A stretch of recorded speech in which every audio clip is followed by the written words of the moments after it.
been building in your mind. Wow, we are up to another episode. Thank you, everyone, for downloading the Pro Slam World Podcast with Larry Mormon, the hottest professional wrestling podcast in the world today, in my opinion, and hopefully also in yours. We're rolling up. We're on a fast lane to Pro Wrestling Syndicate, but tomorrow night, this drops Friday the 9th, June 10th, in Deer Park, New York, Fight the World presents Summer of Slam. And the main event is for the FTW Championship. Jack Gallow will defend against Earl Cooter. And today, on this podcast, this is a very special podcast episode of the Pro Slam World, because for the first time ever, we have a guest here on the podcast. Challenger for the FTW Championship, Earl Cooter, is here, and he's going to talk about his time in wrestling. He's got a great story about his involvement in the movie The Wrestler, and of course we talk a little bit about Summer of Slam. Get your tickets at ftwwrestling.com. It's going to be a great event. Earl Cooter going for hopefully his third FTW reign. And you're going to hear all about it in just a few seconds, because right now we're not going to waste any time. Here it is, my interview with Earl Cooter. All right, so here on the Pro Slam World Podcast, this is the first interview, and I have Earl Cooter from Fight the World Wrestling. Earl, what's going on? Nothing. You know, it's your first interview. It might be your last now. You picked me. That's probably everybody's going to shut this shit off. No way. No way. We're starting good. We're starting at the top. Yeah. So Fight the World's out here on Long Island, Ronkonkoma, correct? Right. Well, it's based out of, Ronkonkoma area. And, but we run all over New York and, are currently expanding.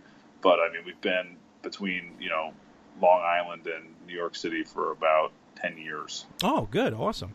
And, if you don't mind telling us a little bit about yourself, where you're from, where did you start, and, how did you get involved with Fight the World? All right. I started wrestling, when I was probably 16. And I trained at the legendary, my favorite thing, I say this in some interviews, I always love, you listen to these people that come out of the woodwork and they're like, yo, I trained at the doghouse this, the doghouse that. And, there really wasn't that many people there. And I trained at the doghouse for a little while. I still, at the end of the day, that's where I came from. But, it wouldn't hurt my feelings if somebody said I wasn't one of the staples of the doghouse. But I think they do anyway. I'm not saying they don't. It's like I said, dude, that had some of the best wrestlers to ever come out from New York, out of there. It was a unique place, very tough place, and it was a very it was wild, man. It was the shoot 'em up ghetto of pro wrestling. Oh, nice. And you had to survive in there, and it was pretty cool. Like, as a 16-year-old kid with braces, it was rough, man. But whatever, I'm better for it. So that's where I came out of there. After a while, I trained with some other people. Some pretty notable people. I trained with Mikey Whipwreck for a little while. Oh, okay. He's a real treat. Over at NYWC? No. Oh, okay. There was no such thing back then. Oh, this is way back. Okay, I got you. Yeah, this was before. This is when one of the owners of NYWC used to own Critical Mass. Like, they didn't even have that yet. Oh, so wow. Okay. This was back in the day, dude. Okay. Believe it or not, I might look super young, but I'm actually old. But I trained over there, and then I took a few years off or whatever, and then I kind of got back into wrestling. Somehow or another, all at one time, I got picked up in a little spot in that movie, The Wrestler, and I got picked up in Jersey All Pro, and then me and one of my friends said, hey, let's kind of do our own thing. We started FTW. And, the funniest thing about it, dude, it was supposed to be a wrestling fed, but, like, we were running, like, a whole, like, venue, like, with concerts and, like, wild stuff. And so, that was why originally Fight the World was called Fuck the World. And, it was just, like, anything goes. We didn't care, It was from day one, it was a lot of fun, man. It was pretty wild. And, it definitely changed as as our business changed. But I mean, it's a long story all in itself. but like I said, I mean, to cut to the chase now with Fight the World Wrestling, the coolest thing about it, dude, is I think we take a lot of guys that people won't give chances to, and we try to make something out of them. And I mean, that comes directly from me and through me. Like, I've definitely worked with a lot of guys who trained elsewhere who come in and they just need to relearn some things or learn how things actually really go. And then a lot of other kids that you would look at and you would think they were ragtag misfits. Man, they end up being some of the best. I just tell you a good example. You look at a girl like Candy Cartwright. Like, she is blowing up and all over Shine and doing all these things. And I just remember, like, when she came in there, you wouldn't look twice at her, and you would never think she would have a future in wrestling. And in my opinion, she's one of the best female wrestlers out there. Awesome. And not just because I trained her, but she's really, she's really good, dude. She's good. Awesome. And that's the whole thing. I've been on the podcast here. I've like to talk about, like indie wrestling, to go to these shows because you never know who you're going to see. You never know who's going to be next. And you never know who you're going to see, coming through as well, like some of the veterans and legends. So, it's wild sometimes, like you said. Day one, you see someone, you're like, you know what, they probably last maybe a week or two, or they're just here trying to live a dream. But then they just blow up out of nowhere and they become the hottest thing going. So, and to be part of their training, to be part of their beginnings, gotta feel something special. Yeah, no, it's cool, man. I mean, in the end, I'll tell you, dude. True story. Maybe it is because I'm a dick or whatever. but I'm just really fucking honest with people. Like, I really am, dude. Like, I never have bad intentions for anybody. But I won't lie to somebody. Like, if they think they're great, or like if they're telling, like, I'll always, just bluntly be honest. And a lot of people have a hard time handling that. So what I notice is when I train a lot of people and a lot of them end up getting really good. It's not that they don't like me, but it's like I can see that I've probably scarred them a little bit too much by just constantly pushing them. And like, that's all it is, dude. I just want people to be good. And like, I'm not like, if somebody's not going to be that, great star, like I'm not hard on them. I don't beat them into the ground. But I'm saying if somebody's really good, then I hold them to high expectations, and I don't let them off the hook, and I don't let them get too high on themselves. And I just want to keep them keeping their heads down and keep working. But I mean, that's the way to do it. I mean, sometimes the ego can get the best of a lot of people. So, it definitely does. It definitely does. I've seen a lot of dudes who probably could have been great go by the wayside because they believe their own hype. I mean, dude, it's all over Facebook now. I mean, like, there's so many good. I mean, this is a side tangent, but I'm just gonna say there's so many good wrestlers, right? That are like, just take the New York indie scene or even the Florida indie scene or whatever. I mean, those are two that I'm prominent in, so I know a lot of the people. Okay. A lot of these guys are good, but they've been around 2 years, 3 years, 1 year, and they've had some big matches and they've had some big moments. But they talk like they've been all over the world and they've been in every situation. And like, the truth is, myself and a million other wrestlers would like fleece them out of their pants if we wanted to, because they don't even know.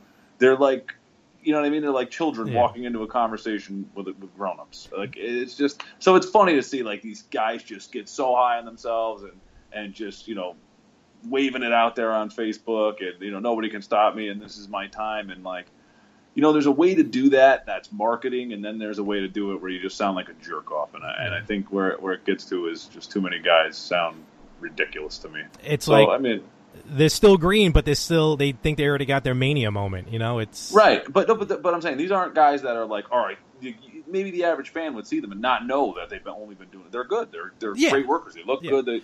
It's just people don't realize, man, this business is a marathon, not a sprint. It takes a lot to hang in there year in and year out.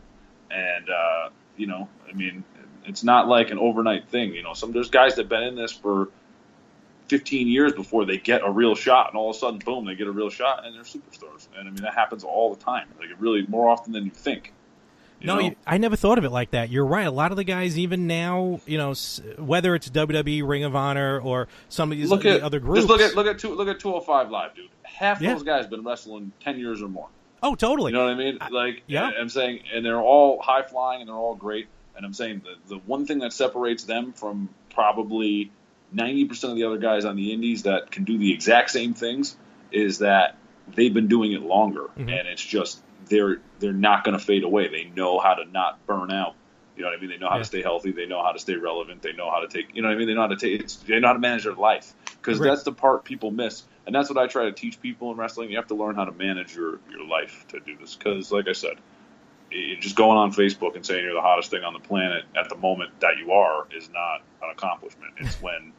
It's when you have adversity to work through and you can still be successful. That's what's going to make it for you. No, that's and you're definitely right. Like, talking about 205, Tony Nese, I've seen him years ago, again, in the indies, starting off probably in his first couple matches, and just to see him progress, it's fantastic. Want to hear a good story about Tony Nese? Oh, here we go. Okay. I first met Tony Nese when he was like 13 years old, and I was pretty much the first person, I think, I'm not going to say a guarantee, but I'm pretty much the first person, I think, to teach him a legitimate back bump, because he was not in training anywhere.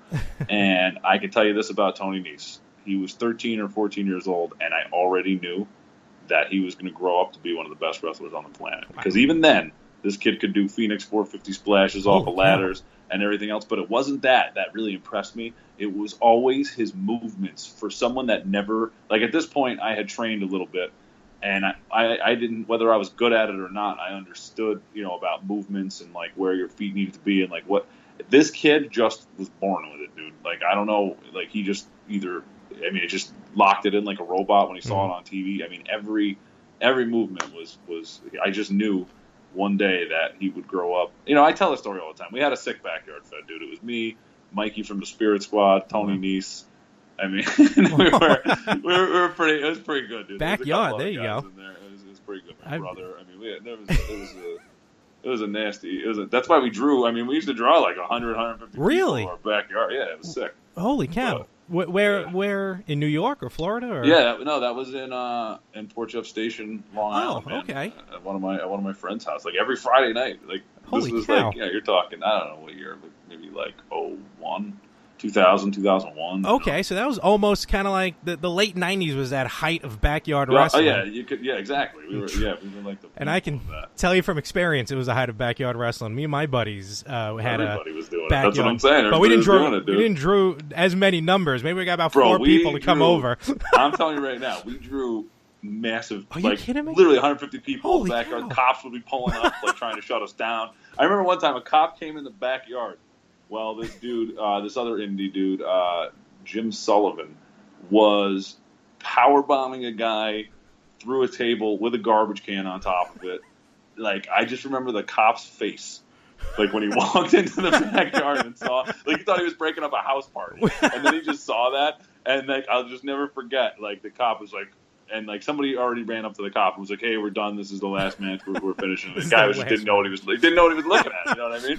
And I just remember then the dude picked up the microphone and he was talking more to the complaining neighbor in the yard next than the cop, but they were both standing on the same side. And the dude picked up the microphone because we had a real PA. Like, the shit was real, dude. Oh my God. And he was like, he picked up the microphone and he was just like, "Hey, asshole, we're finished." And like, and I just look back on stuff like that, and it's so funny to me. Like, that's why I gotta talk about it, because you don't want to talk about backyard stuff. But, like, dude, what was that? That was amazing to me. Like, and here I am. I thought me and my buddies just get together every week, put on a show for ourselves. We just had nothing else to do, and we didn't think enough to try and sell tickets. That's where we went wrong. We weren't charging them back. Oh, okay. We just didn't give a shit. We just did it. We just wanted people to be there. We were like, we're gonna do dumb shit like jump off of sheds through fire, like just fucking make sure somebody's there to watch it. Honestly, pretty much my motivation since day one was just like, let there be a couple of good-looking girls, and I gotta tell you, there was. No, there always is. Yeah, and I got them. And there you go. Mission accomplished. I wish I could say the same thing, but all right. Awesome. So growing up, like who did you watch, like WCW, WWE? Who you were kind of into growing up? Honestly, man,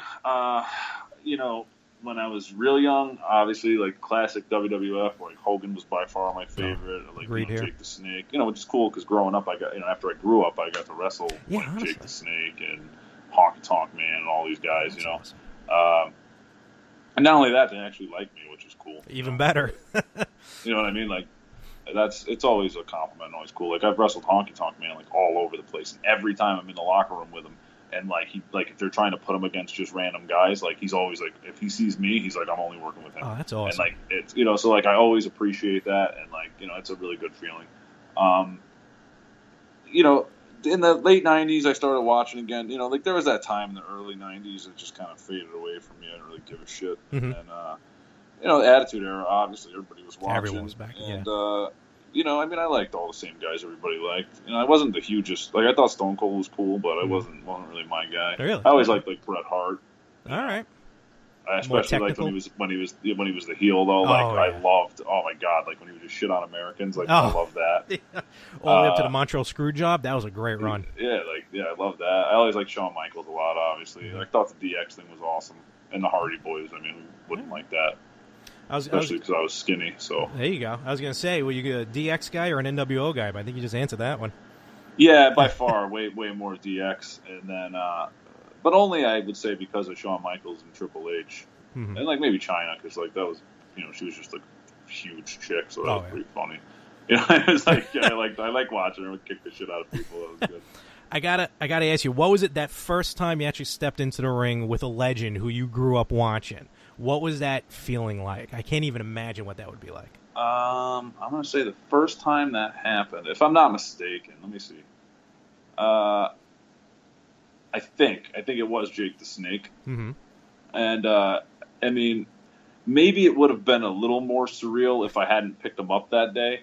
But, like, probably the most surreal part was picking him up at the airport that day. And then, like, just, like, him knowing I was driving the wrong way just because, like, he's been there before. Wow. And like, we were in some dude's driveway, and he was honking the horn. And I was like, what are you doing? And then, like, he was just acting like a nutcase. And then, like, it was just funny. Like, I had to stop by my house and pick up my brother. So I got, like, Jake the Snake sitting in my living room, and, like, he's like, and he's like, what the hell are we doing here, man? And I got to wake my brother up. He's like, so fucking wake him up. And I was like, it don't work like that, dude. You can't just wake my brother up. And, like, he's like, what are you talking about? He's like, what are you talking about? And I was Jake like, the Snake, I can do what I want. I was like, you got to wake him up nicely. So I was like, go in there and wake him up, whatever. So I got, like, Jake the Snake in there waking up my brother. He's like, we got to fucking go, man. And they actually became really good friends. But when I was in the ring, I mean, it was just kind of it was more, I wouldn't say nerve wracking. It was annoying because I was in there. It was a tag match, and he didn't like tag matches, and like the other dudes that were in there weren't really any good, and it was like kind of chaotic. And I think we had way too like. He didn't realize like what we were going for, like as far as like being super extreme and like big bumps. And I took a big bump, and I just remember like his face, like he was like, "What the fuck was that?" You know what I mean? He was like, "Okay," and he didn't like it. So it was like it was kind of whatever, and I was like, "Yeah." Was it during like his dark times, if you want to call it? He's gotten a lot better now. Oh yeah. So that was probably a little rough. No, I'm not blaming. No, listen. No, I'm not blaming. It was just he didn't. Like looking at it now, I totally understand it. Like here I am, some unknown dude, and we're all in there. And I mean, he was cool or whatever. That's cool. Just like way more. We were probably expecting a shitload more out of him than he would ever want to do. You know what I mean? So it was kind of like that. But I mean, like, there's been a bunch of times, dude, where like when I wrestled Goldust or even the Hardy Boys, like in front of a lot of people, and you just turn and look, and you're like, holy shit, like I'm wrestling these dudes, and like awesome. They're all cool and they're all good, and like I said, same like Goldust and the Hardy Boys, like two things like that happened in both those matches that I loved was the like Goldust kind of not got stuck, but like we had like the same idea, like we got to a spot where it was just whatever, and like I was doing something as he was like already about to tell me to do it, you know what I mean? And like instead of saying anything, he was just like yeah. And just go with it. And after he was like, no, he knew though, and like that's after awesome. He was like, oh, it's good that you knew, and I was like, yeah, and like same thing with like the Hardy Boys, like there was like just a series that got like, dead or whatever, and I changed the whole thing on the fly, and I just after they complimented me and they were like, yo, that was really good. That's even better. So I like stuff like that when they give me compliments, Oh, totally. That's sweet. You said you were in the Wrestler. How'd that come about?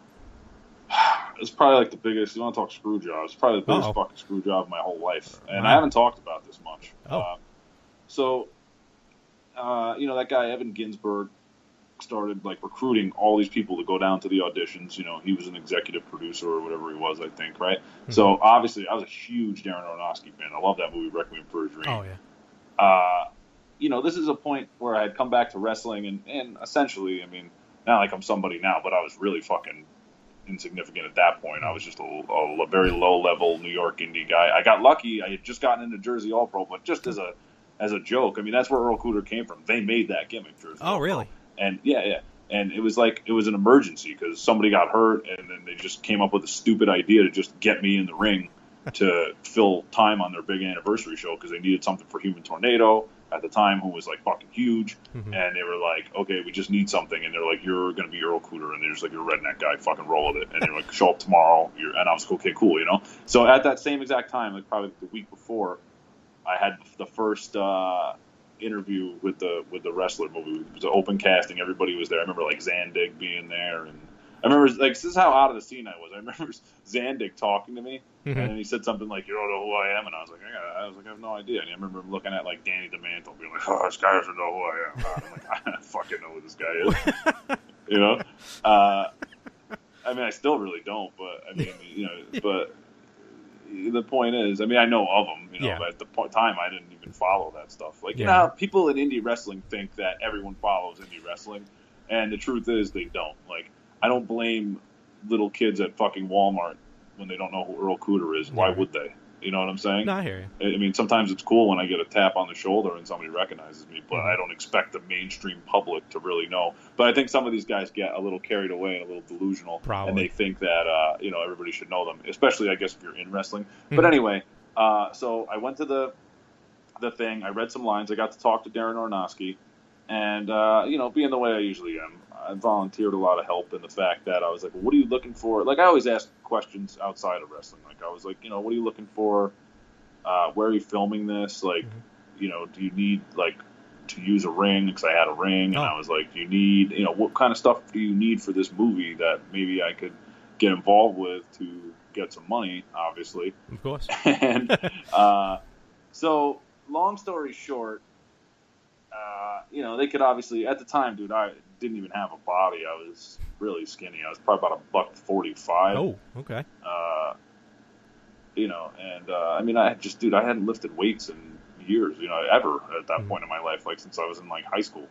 And so, you know, there was nothing they were really impressed with that, you know, like they could give a shit about me when I walked in there and read the lines. I wasn't going to be the guy for the scene they were casting. But then, you know, they were like, oh, really? You know, when they found out, like, you know, that I was running a company and that I had a ring and I knew a lot of people, and like they were really big on getting Sabu for that movie.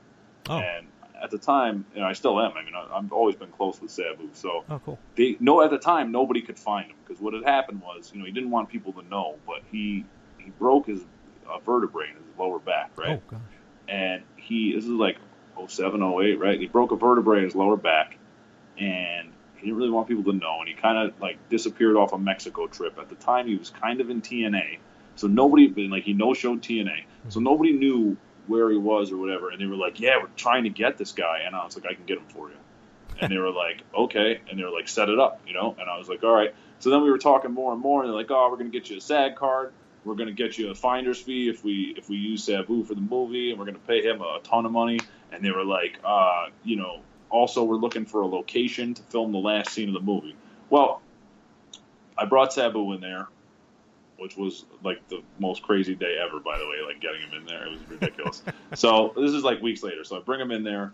He reads for the part, which in the movie, it's so funny. If you watch the movie, there's a scene where Marissa Tomei says to Mickey Rourke, she's like, how'd you get that scar on your arm? And he's like, oh, barbed wire match. That's like the first fucking question they asked Sabu when he sat in the chair. Really? Like, that scar on your arm? And that's exactly how he reacted. He got quiet, and he went, oh, barbed wire match. And it was like, they had that. They must have watched that 100 times. You know how they they film the casting calls? Yeah. They must have watched it 100 times. And they're like, oh, shit, we got to use that in the movie because it was like such a straight, serious response. Yeah, right. And but they ended up not wanting. They were going to make him the Sheik part in the movie. You know, they went with Ernest Catmiller. Oh, okay. And I think it was because he just couldn't read the lines too good. I mean, he's not an actor. He never was known. Sabu doesn't do promos. No, you know honestly. I mean? So, yeah, when they tried to force him to do promos, like when he was in the new ECW and WWE, it wasn't him. Yeah. Yeah. So he doesn't do that kind of stuff. So it didn't really work. And they also said, which was ridiculous, I thought, they said he looked too good. They were like, he's in too good a shape. He looks too good. And I was like, okay. And he was in good shape, even though he had a broken back. He was actually, it was just when he came off TV. He was only off WWE like 6 months. Mm-hmm. So, I mean, he really did look good. So, anyway, at the end of it all, they ended up using the place that I found in the movie for the final scene, which is, where he dies in the ring. Yeah. And that's, I picked that place, and it's in Dover, New Jersey. Okay. And I had done a music show there, so I knew about it. And also, I spoke with Grim Reaper at the time, and he wrestled there for NWA Cyberspace, and we actually brought that DVD to them for them to see. And they told me, no, we're not going to choose that. And they said if they chose that, they were going to give me $10,000. Oh. And so they chose it, and the producer's name was Mark Heyman, who sent me the email that said, that they weren't going to go with that venue. But guess what? Wow. They went with that venue. I didn't get my $10,000. ROH probably did, though. And oh, gosh. And I did get in the movie, but only in a live action scene. So I didn't get a SAG card. I got a live action scene where it was filmed at the Jersey All Pro show with Mickey Rourke walking back and forth past the ring. Oh, wow. Well, at least you got in there somehow. and also, I just got to say this, not to mention, this is why the Grim Reaper is like one of my favorite dudes of all time. So here we are at Jersey All Pro, and every fucking dude in the locker room is like marking out huge because Mickey Rourke is in there, and he's got his hair down. He looks like an '80s wrestler, right? And a dude like Reaper who pays no attention to anything like this. Like, Mickey Rourke's walking around shaking hands with everybody, and, like, Reaper, like, halfway, like, no-sells him, and then turns around to me, and he's like, who the fuck is this guy? And I was like, that's Mickey Rourke, dude. He's here to film the movie. And he was like, I thought he was some shitty indie guy. I didn't know. It was just amazing, dude. Wow. I've never laughed so hard in my life. Like, at the fake, like he, like, looked at him, and he was just like he was like, hey, how you doing? And he was like, yeah. And, like, just, like, turned the other way, and he was like, who the fuck's that? Is awesome. one of my favorite moments ever, man. And that works out perfect. Oh man, well, it's the cash part's tough, but I mean, to get your foot in the door, to be in the movie, though, at least it was an experience. It was cool. I got to meet Darren Aronofsky. Yeah, that's cool. I mean, whatever. He wasn't the nicest guy. Yeah, he's kind of ball buster or whatever. Okay. Fair enough. I would have taken the money, dude. Oh, of course, I don't blame you. I'd rather have $10,000 than be in a blurry scene. Fair enough. You're right. I don't know what I was talking about. So when this podcast drops, which then is going to be Friday, so Saturday night, June 10th. So I want to talk about Fight the World, Summer of Slam in Deer Park, New York. And just so we're clear, I wasn't ripping off the SummerSlam thing. I was going more for the Summer of Sam movie, which is a personal favorite of mine, which was directed by Spike Lee. And I wanted the flyer to look more like that, but unfortunately the flyer guy just isn't capable for whatever reason. So kind of took the fun out of it for me. I'm going to be honest with you. I immediately thought Summer of Sam. I didn't even think SummerSlam. Well, there you go. I did my job. There you go. That's what I was going for. But somebody else was like, oh, that's real nice rip off of SummerSlam. Oh, no way. But, like I said, it'll be a good show, man. We got some good matches. And, dude, like I said, FTW is unique in the fact that, there's a lot of guys that come through there that end up being fucking megastars. We were using Adam Cole before anybody knew who he was. Really? You know what I mean? Yeah. There's tons of guys like that, dude. I mean, I forget. There's so many dudes that rolled through there that, had careers there. Mm-hmm. Take current TNA tag champ, Angel Ortiz. Dude had a fucking whole career there before he ever went anywhere else. That's cool. It's there's just so many more. That's the thing about it, dude.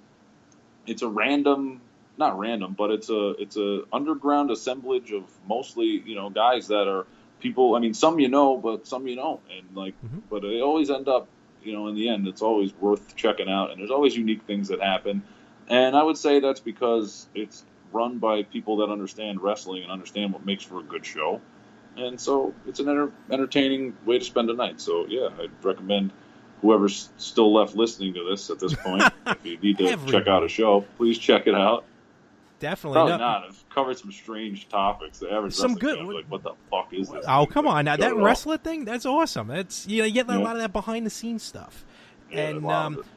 But with FTW, and you just mentioned it, and we mentioned it earlier. Again, going to these shows, you never know who you're going to see, and you never know who's going to take off Well, years and from now. So regardless that's the if whole thing. nobody ever amounted to anything, I'll tell you right now, it's going to be an entertaining night. There's good-looking girls, there's in-shape guys, and there's cool wrestling moves. You really can't. I mean, it's wrestling, dude. Exactly.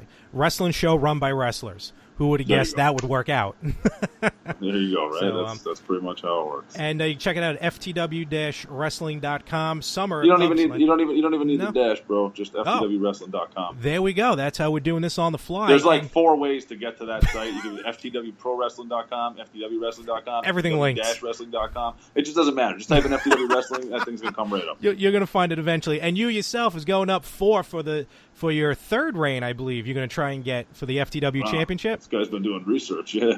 Get- But, yeah, it'll be my third. It's my third title. It'll be my third title if I win it. Definitely. Third world Against FTW Jack Gallow. title. So check it out. Jack Gallow, Earl Cooter for the FTW Championship. And Earl, thank you very much for joining me on the show. And Cool, man. I appreciate it. Good luck with everything, not only for the show on Saturday, but just I appreciate everything it, moving man. forward. No, definitely. And Did you have any other questions? Because I know I was talking to you. If I can get them out quick, I promise. no, honestly, you know what? Here, I'll throw one out for you. You've been in the ring with a lot of legends already. Anyone out there you would still love to step into the ring with? Can I just say the in thing and be like, I want to wrestle Brock Lesnar at WrestleMania? Why not? Because that's what everyone says now. So maybe if I do that, I'll get booked more. So yeah, I want to wrestle Brock Lesnar at WrestleMania. That's my goal. All right. Well, you know what? We're going to look out for that. Wrestle next year, New Orleans. I'm going to Count tell it. you the truth, and probably not a popular answer. If I could wrestle anyone, dude, Yeah, no, for real. I'd take Hulk Hogan, bro. I don't blame you. Listen, he's my number one. So, Yeah. and I'm not even in That's wrestling. Hogan. So I want to wrestle he's not in the Hulk, ring. for sure. that's awesome. Maybe one day. You never know. In this business, never know. you never know. You never know. That's what they say. But again, thank you very much for joining us. And everyone, thank you very much for listening to the podcast. We'll check you all next week. All right, man. Thanks for having me. I really appreciate it. Good luck with it. Ready